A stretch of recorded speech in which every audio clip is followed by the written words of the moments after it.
take a mental day, take a PTO day, and just be. That's not something that I feel like I would have done in my early 20s, but I respect the heck out of it now. Hey, it's the new church close. The new church close. Here it goes. Somebody come look at this. Look at that. Can you believe that? I can't believe that he came in church with them clothes. That don't make no sense. He got his hat on. No good weather to be going straight to hell. What's up, everybody? This is Kyren, and welcome to another episode of the New Church Close podcast. And today I have a very special guest with me because all of my guests are special. But I got somebody that came up in this game, the St. James game. None other than Abby Goins. Hey. Abby, go ahead and reintroduce yourself. And to some, introduce yourself. Tell us a little bit about who you are, your journey at St. James as a kid, teen, young adult, etc. Okay. Let the people know what's up. Awesome. Yeah. So I'm Abby Goins, formerly Abby Allen. I got married last year, but I was raised in St. James. My grandma, my Mima, Laura Humphrey, was a member here. My mom and dad are members here. So yeah, I've been raised in St. James I was baptized here. I really have just started as an acolyte. I did the little kid, This Little Light of Mine. I did all of that. And so I was part of the youth group, had a lot of fun there.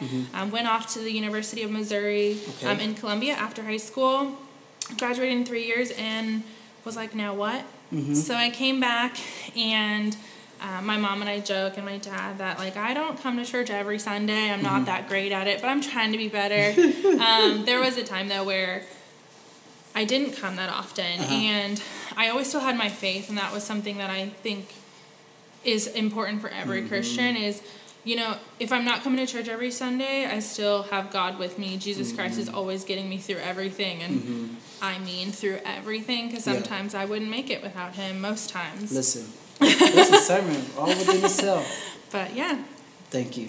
So I'm going to ask you like I ask anybody else who comes on the show, what did you grow up wearing to church? What do you wear at church now when you come? And how do you see your church clothes, if at all, impacting or affecting the relationship that you have with God? Yeah, so for me, I pretty much wear the same thing. I mean, when I was little, my parents dressed me, and probably better than I dress now. But for me, I wore jeans to church. My parents always said, we just want you at church. We don't care what you're wearing. That was something that Rev said growing up. He wasn't going to stop you from getting a donut in the little kid line in his office. So for me, it was what I wore was what I wore. And now I will still wear jeans to church half the time with some heels maybe. I'll wear a dress sometimes. It's really what do I feel when I wake up in the morning, and I know at the end of the day I'm coming to church to hear God, and when I hear E3 preaching, it doesn't matter what I have on, except sometimes it is good to have sleeves because I've been crying a lot lately in church, so it's nice to be able to just use that to wipe. I feel like I cried more as a young adult too than I did because life be life in a little bit. And it's weird, it hits you, the sermons, you wouldn't think that it hits you. And it's going to, touch you in any specific way, and then all of a sudden you're like, okay, God knew I needed to hear that key so that this week at work I hold it together, or so that, I've been going through this health issue or what have you, and God's got you. There's been a lot of sermons lately that just really just feel good to the soul. And when my husband and I started coming back to church more regularly, sorry mom, but regularly, 2 years ago, it would be really great to he would randomly be like, hey, just think back to the sermon. This is a dark time, but we're going to get through it. That's sweet. So it's been, that was honestly, it's been really great in that aspect. Yeah. Yeah. And it's good to have a spouse who's encouraging your faith. Oh yeah. Marriage is impossible, period. But especially when you young adult young adult marriage is you ain't sustained yet. So to have somebody who can refer you back to the sustainer, I mean, it's beautiful. It is, and I never really thought that it was as important or it was going to hit me like it does. You see your parents growing up and you are like, oh yeah, their relationship is so great, and how they, you know, banter and they talk about their faith. You're like, I want that. But you don't necessarily think you're going to like find that exact same thing. And there are times, you're right, where you're like, how does this work? But marriage is a true partnership, and you know, when you take your vows, it's different. I think for us, when we get married, you see society and you see like how culturally, or people are like, oh yeah, I got divorced, or oh this, or oh that, and you're like, I can see that how many people go into marriage now and they're like, I have divorce as an option. And I was really thankful to kind of have a 5-year relationship before I got engaged, and then a year engagement, and you know, we've been together now 7 years, so I'm like, ride or die, baby. There's not this is it. I'm not doing that wedding planning again. Yeah, I'm not doing that wedding planning again. I'm not asking what's your favorite color again. But it's been good to be able to have that person that when work's going crazy and when life is lifing, they're like, hey, God's got us, we're gonna get through this. It's a rough patch, but we've got a trip planned, and we can do this, and you know, it's been nice. So speaking of trips, right, part of our conversation tonight is centered around care, right, holistic care for a woman, right, and I think historically, but I know historically, like, the care of women has kind of been overlooked, right, like, even so much so in the more vulnerable state of health, like, outside of like any sickness or disease or anything, when women are having babies, like that's the most vulnerable time that, you know, health should be considered, right? But we have historically seen even that aspect, right, and what women need, and that be overlooked. And so when you look at health, like, there's several aspects of it. There's like your mental and emotional health, your spiritual health, your physical health, and so you being a health conscious person, would you say that? I would. I need to get better about it. Okay. But I mean, like, I'll drink my pop, I'll eat my pizza. But I think, to your point, health conscious in general of mental, physical, spiritual, that's something that I'm striving to get better at, and something that I definitely have been. I love my girlfriends because they advocate for it, and we advocate and push each other to how can we get healthier. And that's mentally too. Like, talk about your feelings. The sermon, I don't know, maybe 3 weeks ago, maybe a little bit more, when E3 was talking about crying and how it's not a weakness to cry. I think as a society, we all have he's right. Like, we see it as a weakness. But I think when you embrace that, and you show all of these different kinds of emotions make you healthier, and they make you stronger, it only helps you. And so my family will tell you I cry at the drop of a hat. My cousins will tell you I was the biggest baby growing up. But I think they also showed me that you can be strong by being emotional as well. So with that, what started you on this health wellness journey? Like, what sparked that for you? So for me, I think some of it had to do with COVID. I think I've been raised in a very vocal family about any topic, anything and everything. So I grew up talking about politics, religion, money. It doesn't matter. And my family is very boisterous, very loud when we talk to each other, and it's been great. I grew up in that, so I'm used to it. But it was one of those things too where I can tell that also causes me to be anxious sometimes. And sometimes you need to decompress. And so some of my cousins would always be like, oh yeah, my emotional battery is drained. And I didn't fully get it until I finally became an adult. And I was like, oh yeah, I get what you mean by that. And so it was taking 30 minutes after, you know, a family function, or if I'm starting to get worked up, how can I decompress? And my parents raised us in sports. So obviously I had the physical aspect of health that I knew I needed to go running, or, you know, do some weights if I needed to kind of like get some energy out physically. But emotionally and mentally, I was like, COVID, staying in my house all the time. I was like, this isn't healthy for me. I'm away from everyone, and I'm a person that like feeds off of energy, but then I also need time. So I think during COVID, it kind of made me like my anxiety's getting bad. How can I fix it? And just being more intentional in my actions. I love fly fishing, so my husband actually taught me how to fly fish. What that is? Fly fishing? Yeah. So you know the movie, I think it's A River Runs Through I It? said what that is.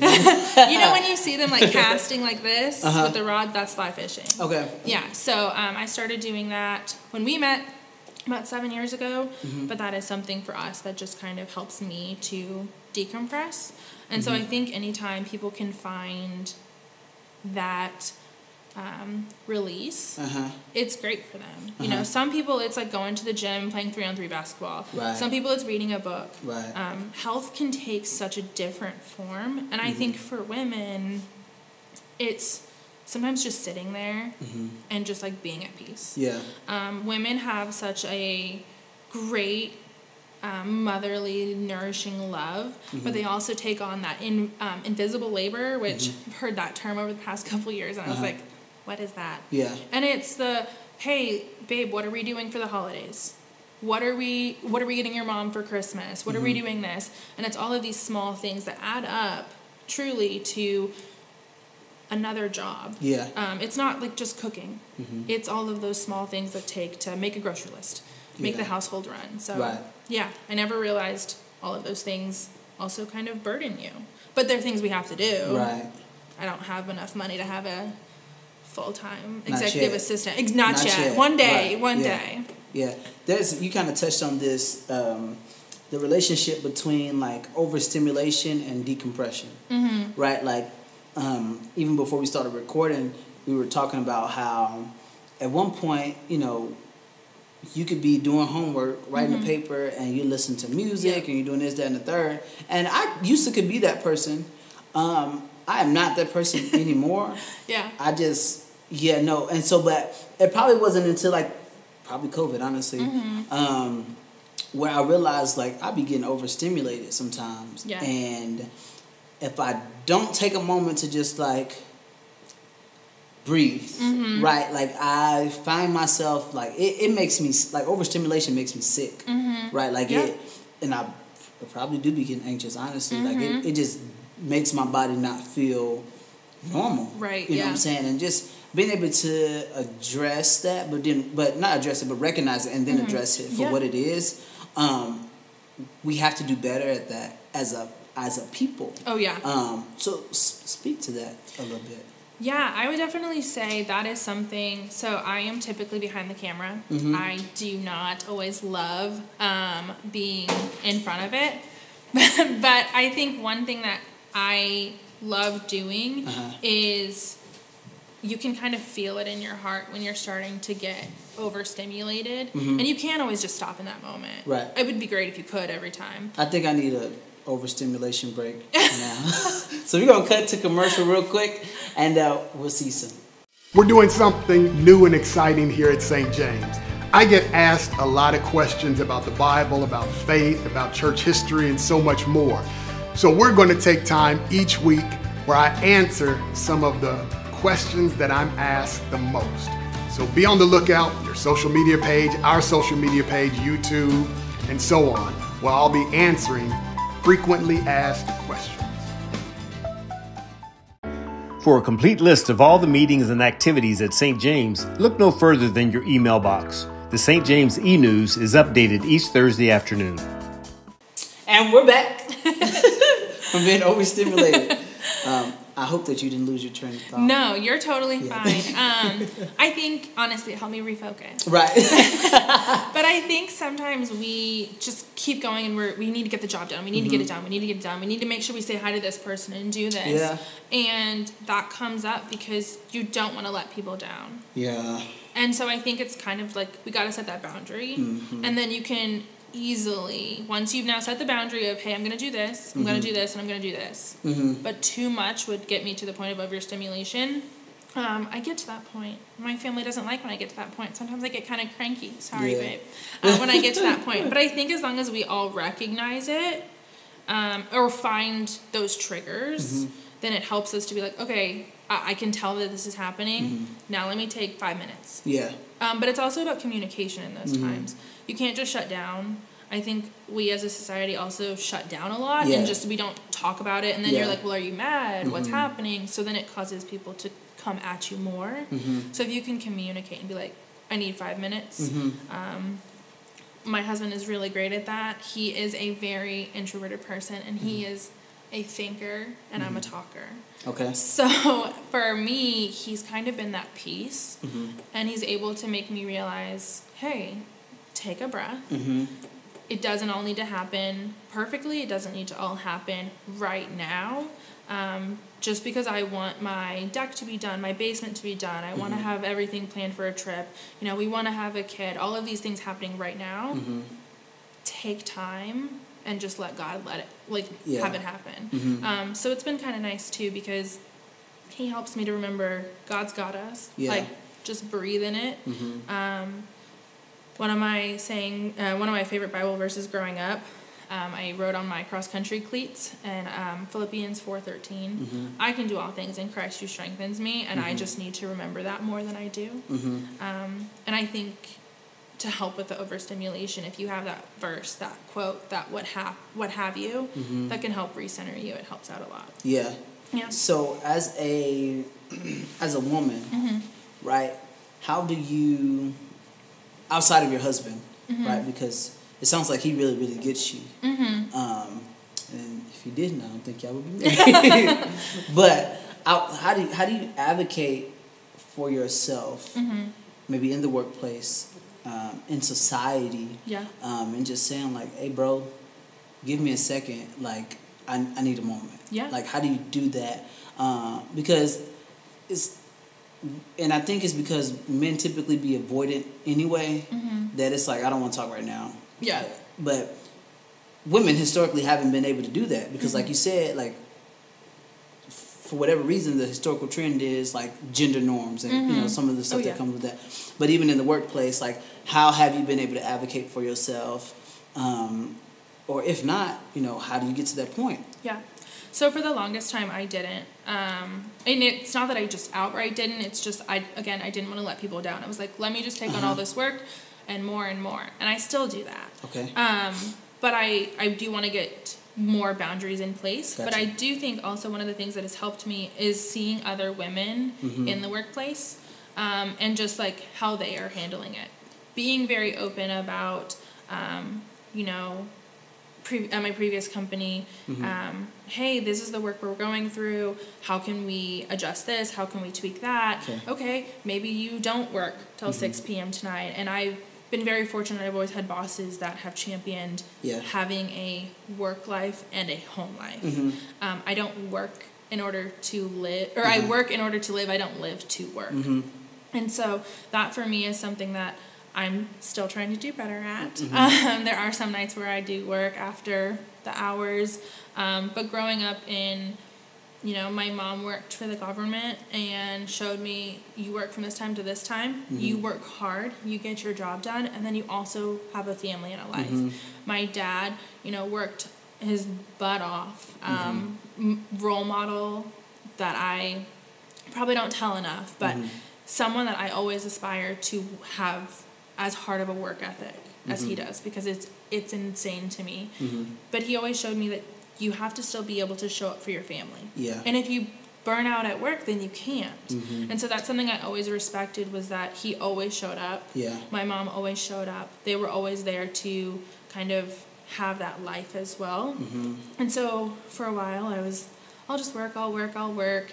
But that tears apart your relationships with your friends, with your significant others, with your parents, family. So you have to be willing to, okay, boss, I can't do this tonight. We need another person. I'm getting an intern this summer, and I'm so excited. My boss championed heavily for us to be able to have an intern. That's what's up. I know. And that is something that I just really respect. So I think that making sure that you know your worth, you're doing the work, you know you're doing the work, and how you can talk to your manager. Your manager can't do anything if you don't kind of give them a heads up on what's going on. If they think that they're managing all 65 projects and they're not saying anything, they must have the time for it. So you have to communicate. It kind of goes back to that. Again, communicate. If you don't communicate. And advocating for yourself. Yes.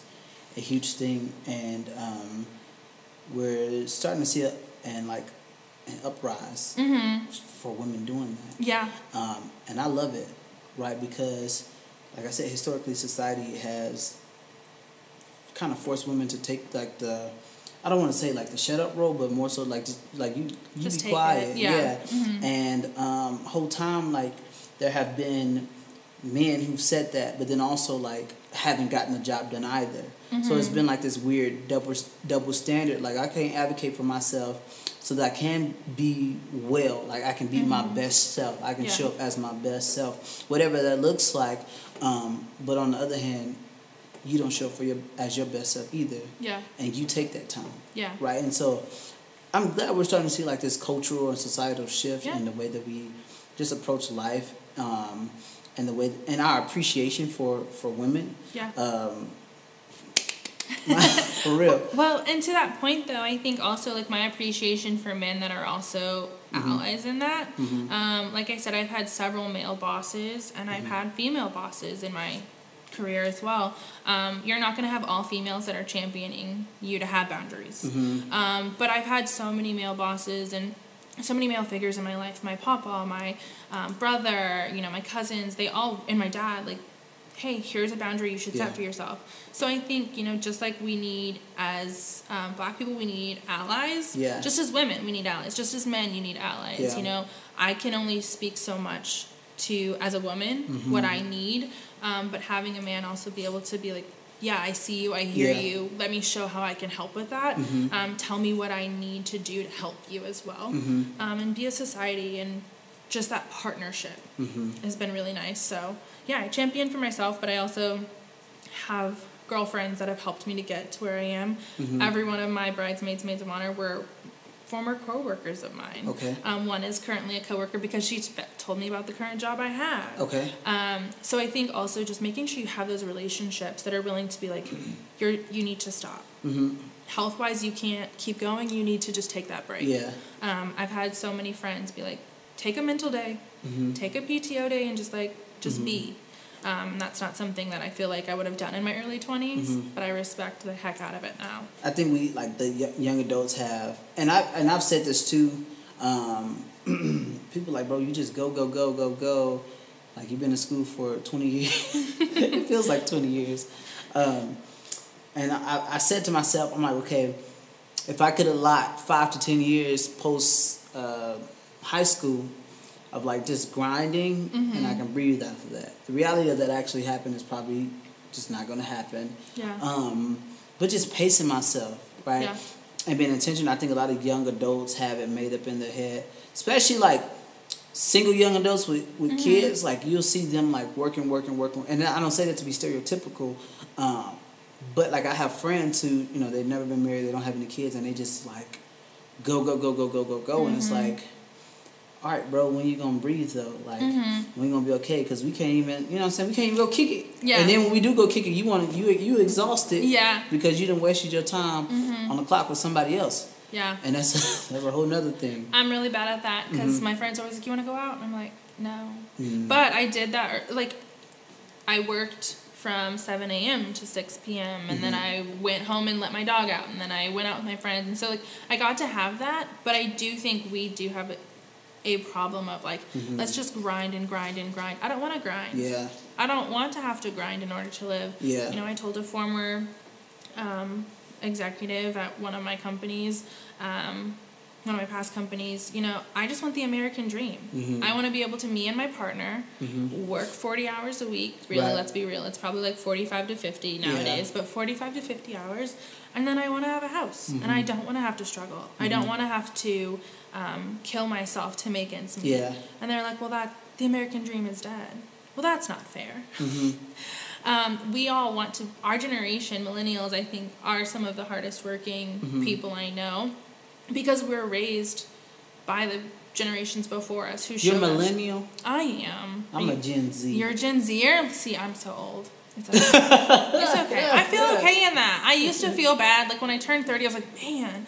But honestly, you 30? Oh, I'm 31, about to turn 32. Look at her. I am so blessed. I used to not want to talk about my age, and I'm like, you know what? No, it's a blessing. I made it another year. But yeah, so as a millennial or Gen Z even, I feel like we were raised by that older generation who kind of taught us know your worth. Yeah. You don't have to kill yourself to get respect.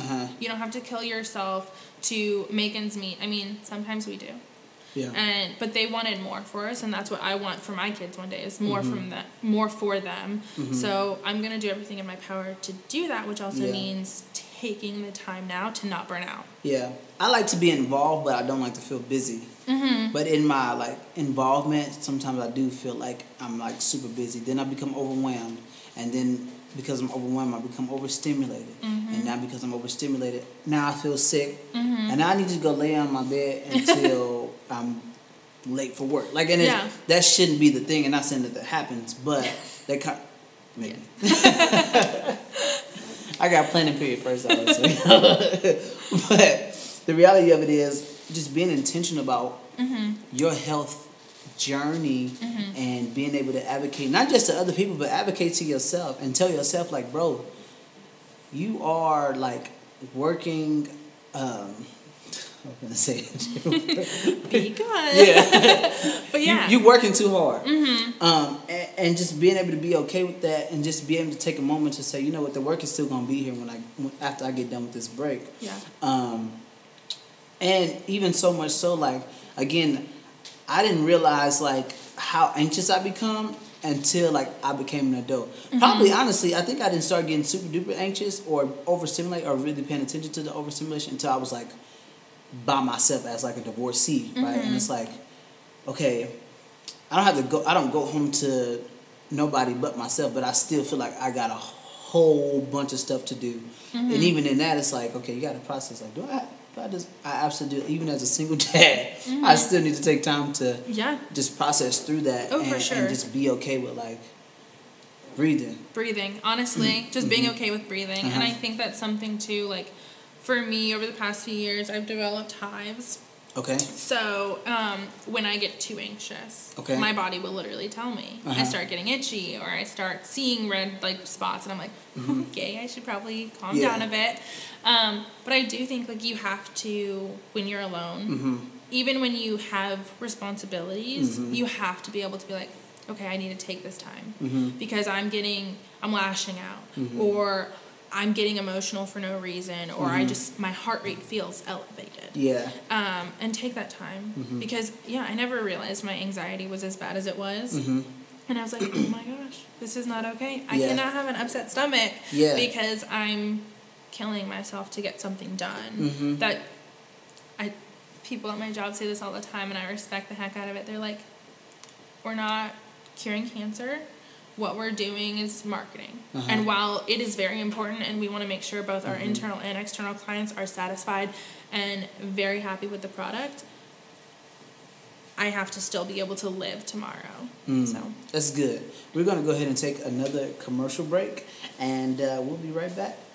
We're doing something new and exciting here at St. James.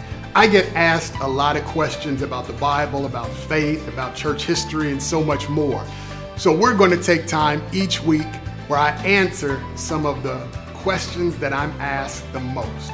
So be on the lookout, your social media page, our social media page, YouTube, and so on, where I'll be answering frequently asked questions. Hey everybody, this is Kyren, and welcome back to another check-in. Join Kyren Martin for the check-in, the first and third Thursday of each month. For a complete list of all the meetings and activities at St. James, look no further than your email box. The St. James e-news is updated each Thursday afternoon. And we're back. So part of our conversation before we went to commercial break was, it's funny, I feel like a talk show host person. We went to commercial break. But part of our conversation is kind of centered around the job that you do. And the job that you do, and we've kind of harped on it a little bit, but even just as when you look at the profession, right, and how your profession can cause you to become an anxious person. Right now, like me being a teacher, teachers are always like under fire. And we're under fire because people don't know how to raise their kids. Okay? Yes. But that's a whole nother argument for a whole nother day. However, like you said, like you're in marketing, right? Like it's not as serious of a job. You have a very important role, right? Because business still needs to be businessing, for lack of better terms. And even like me as a teacher, like we have conversations all the time. It's like, bro, like this is probably one of the very few professions nowadays where you got a clock, like you show up in your contracted hours and you do this, that, and the third. And it's like, okay, but y'all know I work outside of 7:30 to 3:30, right? And I can't necessarily clock in because I'm not an hourly employee. I'm a salaried employee. And there's so much pressure on us to just raise other people's kids at times that people don't really look at that. And I think that sometimes to that point is we don't necessarily take into considerations the pressures and not avenues, but like the things that cause other people to be anxious in their own individual lives. Like what makes Abby anxious might not make Kyren anxious, and what makes Kyren anxious might not make Abby anxious. And so being able to be empathetic to other people's anxiety is something that I feel like will bring us closer together as a people. Yeah, I completely agree. And I think it's not even just like what makes me anxious, but it's on my way to work, or before I left for work, I needed to make sure I had grabbed my lunch, and I needed to make sure my dog, it's like all of these small things that add up, and then you have traffic on the way to work. And so I think it's never just even like one thing that's going to make me anxious that is now causing my day to be a certain way. Of things. It's society, and it's our culmination of things, and it's everything our parents went through. I think the difference in what I love, and I don't love much about social media. Yes, I'm in marketing, but I don't love it sometimes. But you guys will always hear, if we're watching YouTube or something and there's an ad, I hate it. But I love our generation is able to communicate about things. And we're so much more open about things because we have accessibility of social media. I follow a lot of Instagram accounts. You know, when I went in for a pay raise, instead of saying a pay raise, I said I wanted a salary adjustment. So I think there's definitely all of these things that we learn from social media accounts and from online newsletters that help our generation to be more open, understand that what's happening to you is anxiety, not depression, or it's anxiety, but it's maybe go do yoga, or maybe switch up your food, all of these different things that our previous generations didn't have. And yoga is okay. It's not demonic. Cause you oh my God, do people think it's demonic? Yeah, you didn't know that? Like people be weirding out over I mean, like it hurts my body, I'm not gonna lie to you, when I have to stretch, but my 80-plus-year-old auntie, on her 80th birthday, 3 years ago, I'm not gonna tell you exactly her age, she played kickball with us, kicked a home run. Every morning at 6 a.m., 6:30 a.m., she does yoga. So my goal eventually is to be like that and do yoga, but I don't do it daily. I think, but it will help you mentally, and I think a lot of people too, like they think healthy is physical. I'm not in perfect health physically. I am not in perfect health mentally or spiritually, but I think also one of the things to recognize health is striving to get there. Yeah, that's good. And, you know, I will never be a perfect person, but my Christianity, my religion shows me that that is okay. I've accepted Jesus Christ, and I am striving to be more like Christ every day. Thank God I don't have to drive in traffic as much anymore, because that also lessens my Christianly journey. No, I drive in traffic every day, and it makes you really the people on I-35 get a mouthful. Exactly, and then you're like, I'm so sorry, God, I know they are your child. They are great. But I do think that it's some of those things that just kind of help us to remember your anxiety isn't just one thing, but I can understand that when my coworker is experiencing something, she may not want to talk about it, he may not want to talk about it, but it's on me not to just be a mean person to them because they might be quiet that day. It's also not my job to then pester them with questions. Give people space sometimes. I keep my door closed sometimes if I need to get work done and I can't be overstimulated.